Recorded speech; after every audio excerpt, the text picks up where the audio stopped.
Hello दोस्तों, नमस्कार। आइए हम लोग मैथ की पहली क्लास स्टार्ट करते हैं और बिल्कुल बेसिक से सीखने की कोशिश करते हैं। जो भी सीखेंगे जीरो लेवल से सीखेंगे और हमारे जो भी एक दिवसीय परीक्षाओं में क्वेश्चंस पूछे जाते हैं सभी को समेटते हुए हम लोग आगे बढ़ेंगे। तो आइए स्टार्ट करते हैं।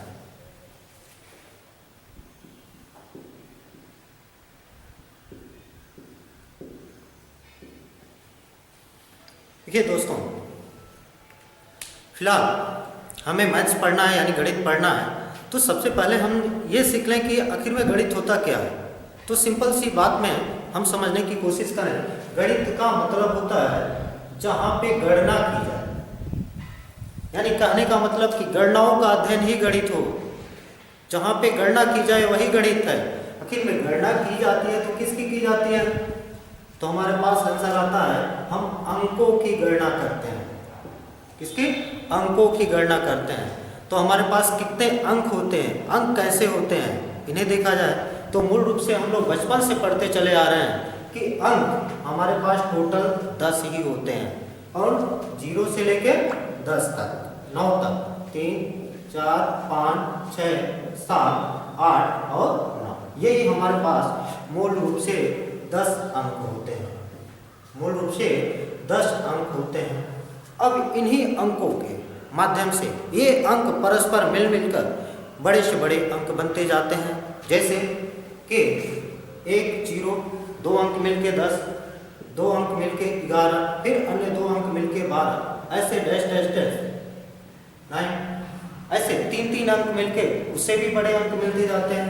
जैसे 100, 101, 102, ऐसे करके 999।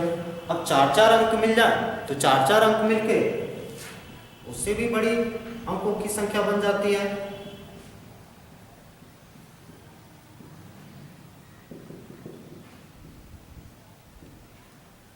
ठीक, तो इस तरीका से हम इन्हीं 10 अंकों के माध्यम से अनेक बड़ी से बड़े अंकों की संख्या हम बना देते हैं।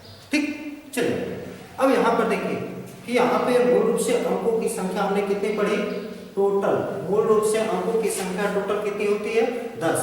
0 से 9 तक टोटल 10 अंक होते हैं। इन्हीं अंकों के परस्पर मिलने से अनेक उनसे बड़ी अंकों की संख्या बनती जाती है। ठीक, इस तरीका से हम देखें तो इनफाइनाइट अंक बना सकते हैं।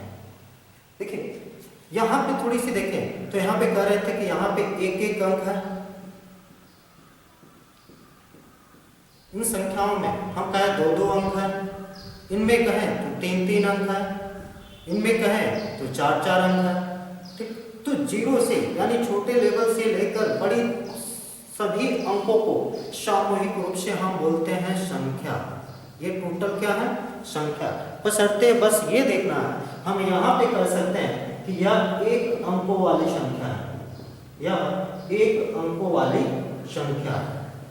जबकि यहाँ पे कहेंगे तो यहाँ पे कह सकते हैं ये 2 अंकों वाली संख्या, 2 अंकों वाली संख्या।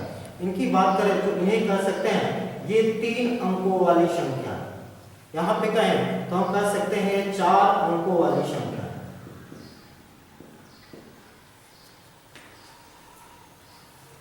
तो इन 4 अंकों वाले या इसी तरीका से हम 5-5 अंक को मिलाकर 5 अंकों वाली संख्या बना सकते हैं। ठीक, 6-6 अंक को लेकर हम 6 अंकों वाली बड़ी संख्या। इस तरीके से हमारे पास अंकों की संख्या इनफाइनाइट हो सकती है। ठीक, तो यहाँ पर देखिए यदि आपसे कहे एक अंकों की सबसे छोटी संख्या, यहाँ से स्टार्ट होगी 0 से लेकर 9 तक। 2 अंकों की सबसे छोटी संख्या 10, 2 अंकों की सबसे बड़ी संख्या 2, 9, 3 अंकों की सबसे छोटी संख्या 100, 3 अंकों की सबसे बड़ी संख्या, 4 अंकों की सबसे छोटी संख्या तो ये 1000, 4 अंकों की सबसे बड़ी संख्या तो ये 4। यानी यहाँ पे डायरेक्टली यदि देखना है कि यदि 4 अंकों की बड़ी संख्या 4, 9, 3 अंकों की सबसे बड़ी संख्या 3, 9, 2 अंकों की सबसे बड़ी संख्या तो 2, 9। जबकि वही सबसे छोटी संख्या तो जितना है उससे एक कम के 0 लगाइए और उसके बाद 1 लगा दीजिए, उतना अंकों की सबसे छोटी संख्या बन जाएगी। जैसे हमें 5 अंकों की सबसे छोटी संख्या लिखनी है, 5 अंकों की सबसे छोटी संख्या लिखनी है कैसे लिखेंगे? तो 5 अंकों की, तो 5 से एक कम करके 0 लगा दीजिए, यानी 4 0 और 1 लगा दीजिए। ये हो गया 5 अंकों की सबसे छोटी संख्या। यदि वही 5 अंकों की सबसे बड़ी संख्या चाहिए तो हम क्या करेंगे? तो 5 9 लिख लीजिए, ये 5 अंकों की सबसे बड़ी संख्या बन जाएगी। ठीक इसी तरीका से यदि हम कहें कि 6 अंकों की सबसे छोटी संख्या निकालिए, तो 6 से 1 कम कर दीजिए, उतना 0 लगा दीजिए। 5 6 से कम करेंगे तो 5 5 0 और 1 लिखिए। तो ये हो गया 6 अंकों की सबसे छोटी संख्या। 6 अंकों की सबसे बड़ी संख्या, 6 अंकों की सबसे बड़ी संख्या लिखनी है, हम कैसे लिखेंगे? 6 अंकों की सबसे बड़ी संख्या लिखनी है, तो उसके लिए क्या करेंगे? 6 अंकों की सबसे बड़ी संख्या, तो 6 में से 1 कम कर दीजिए, यानी 5 0 लगा दीजिए और 1 लिख दीजिए। तो 6 अंकों की सबसे छोटी संख्या। 6 अंकों की सबसे बड़ी संख्या लिखनी है, ये हो गई आपकी छोटी संख्या। 6 अंकों की सबसे बड़ी संख्या लिखनी है, तो 6 9 बना दीजिए, 6 अंकों की सबसे बड़ी संख्या हो जाएगी। ठीक, तो इस तरीका से हमने क्या पढ़ा अभी तक? गणित। गणित क्या होता है? तो जहाँ पे गणना की जाए, यानी गणनाओं का अध्ययन ही गणित है। किसकी गणना की जाती है? अंकों की। अंक टोटल कितने होते हैं? हमारे पास 10 अंक होते हैं। और 0 1 2 3 4 5 6 7 8 9। ठीक, इन्हीं अंकों के परस्पर मिलने से अनेक बड़े से बड़े अंक बना सकते हैं। जैसे हमने 2-2 अंक ले लिया, 2-2 अंक लेके 2-2 अंकों वाले हमें बड़ी संख्या बना सकते हैं। ठीक, हम 3-3 अंक लेके और उससे बड़े अंकों की संख्या बना सकते हैं।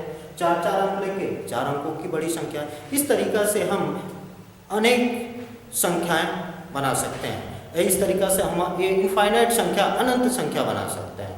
ठीक, यहाँ पे एक और क्वेश्चन निकल के सामने आया, आपको अभी हमने समझाया कि यदि आपसे कोई पूछे 2 अंकों की सबसे छोटी, 2 अंकों की सबसे बड़ी, 3 अंकों की सबसे छोटी, 3 अंकों की सबसे बड़ी, तो कैसे समझेंगे?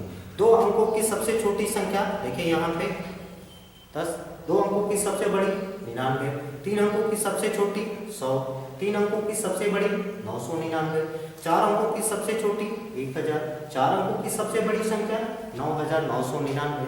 तो यहाँ हमने डायरेक्टली देखा कि आखिर में छोटी संख्या कैसे निकली, बड़ी संख्या कैसे निकली। तो बड़ी संख्या के लिए हमने क्या किया था? तो बड़ी संख्या के लिए कुछ मत करिए, जितने अंकों की बड़ी संख्या कहे उतना 9 बना लीजिए। यदि कहे 3 अंकों की सबसे बड़ी संख्या तो 3 9, 4 अंकों की सबसे बड़ी संख्या तो 4 9, यानी 9999। 5 अंकों की सबसे बड़ी संख्या, 5 अंकों की बड़ी संख्या तो 5 9 हो जाएगा। यदि वही कहेगा सबसे छोटी संख्या, तो उसके लिए क्या करेंगे? अंकों की छोटी संख्या, यानी जितने अंक बोले उसके अंकों की संख्या। जैसे 2 अंकों की सबसे छोटी संख्या, तो 2 से 1 कम करके उतना 0 लगा दीजिए, 1 0 और 1 लिख दीजिए, ये हो गया आपका। 3 अंकों की सबसे छोटी संख्या, तो 3 से 1 कम करके 0 लगा दीजिए, 3 से 1 कम 2 0 लगा 1 हो जाएगा। 4 अंकों की सबसे छोटी संख्या, तो 4 से 1 कम करिए 0 लगा दीजिए, 3 0 लगा दीजिए, 1 लिख दीजिए। तो इस तरीका से हम लोगों ने फिलहाल अंकों और उनसे बनने वाली संख्याओं के बारे में पढ़ा। ठीक है, आइए हम आगे स्टार्ट करते हैं और अगली संख्या के बारे में कि ये संख्याएं अलग अलग टाइप की होती है। जैसे कि हम पढ़ते हैं प्राकृतिक संख्या क्या होती है, पूर्ण संख्या क्या होती है, पूर्णांक संख्या क्या होती है, ठीक, सम संख्या क्या होती है, विषम संख्या क्या होती है। इन पर हम बारी बारी से चर्चा करेंगे। तो आइए सबसे पहले हम लेते हैं प्राकृतिक संख्या।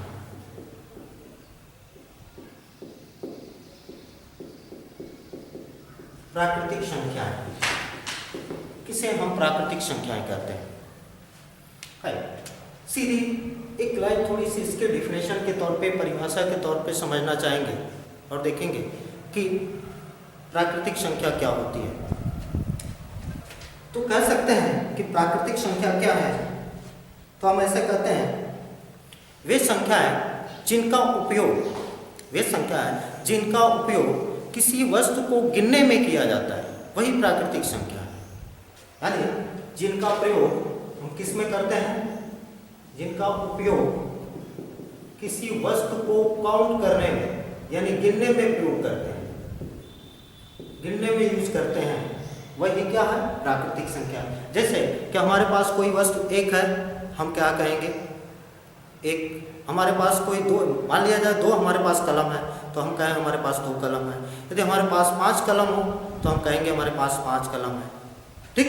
तो लेकिन यदि हमारे पास एक भी कलम ना हो तो हम ऐसे तो थोड़े कहते हैं हमारे पास 0 कलम है, तो 0 का इस्तेमाल नहीं करते हैं। इसलिए प्राकृतिक संख्याओं में हम 0 को इंक्लूड नहीं करते हैं। 0 के आगे की जितनी भी संख्याएं होती है सभी को हम प्राकृतिक संख्या मानते हैं। जैसे 1, 2, 3, 4, 5, 6 डैश डैश डैश, इससे आगे की जितनी भी संख्या यानी अनंत तक की संख्याएं ये प्राकृतिक संख्या हो गई।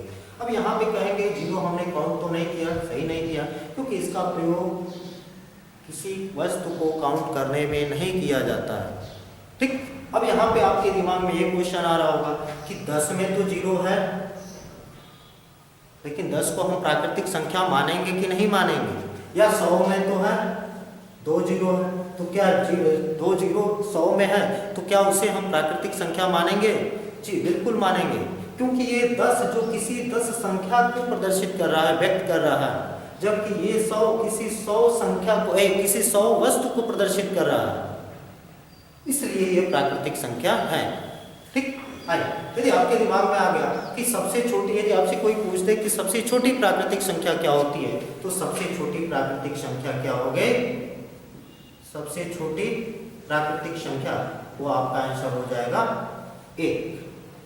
यदि आपसे कहे कि सबसे छोटी प्राकृतिक सम संख्या, सम संख्या आगे पढ़ेंगे फिलहाल, तो सम संख्या मतलब जो तो 2 से कट जाए, तो सबसे छोटी प्राकृतिक संख्या की बात करें तो कहेंगे सबसे छोटी प्राकृतिक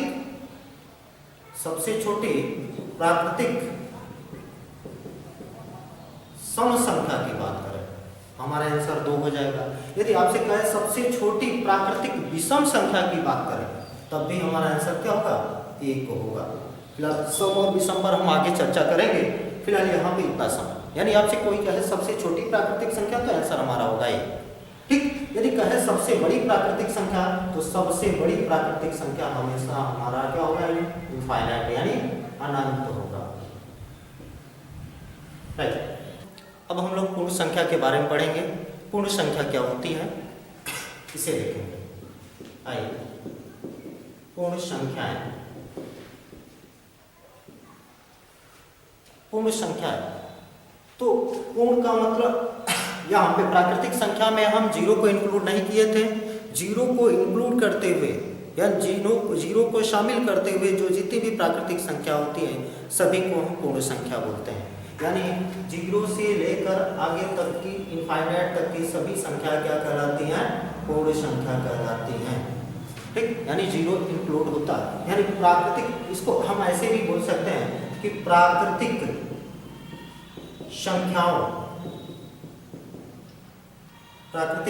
संख्याओं के साथ 0 शून्य को हम क्या बोलते हैं? पूर्ण संख्या बोलते हैं, पूर्ण संख्या। तो यदि आपसे बोले कि सबसे छोटी पूर्ण संख्या क्या होती है तो हमारा आंसर हो जाएगा 0। सबसे छोटी पूर्ण संख्या क्या होगी? 0। सबसे बड़ी पूर्ण संख्या क्या होगी? तो इनफाइनाइट, इसका भी आंसर होगा अनंत। सबसे बड़ी पूर्ण संख्या होगी। चलिए दोस्तों, अब आगे बढ़ते हैं हम पूर्णांक संख्या। पूर्णांक संख्याएं, पूर्णांक संख्याएं कौन कौन होती हैं इनके बारे में देखा जाए तो प्राकृतिक संख्याओं का ऋणात्मक रूप, प्राकृतिक संख्याओं का ऋणात्मक रूप और शून्य सहित सभी सामूहिक संख्याओं को हम पूर्णांक संख्या कहते हैं।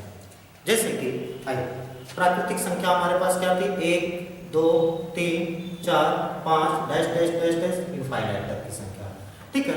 इसके अलावा 0 था।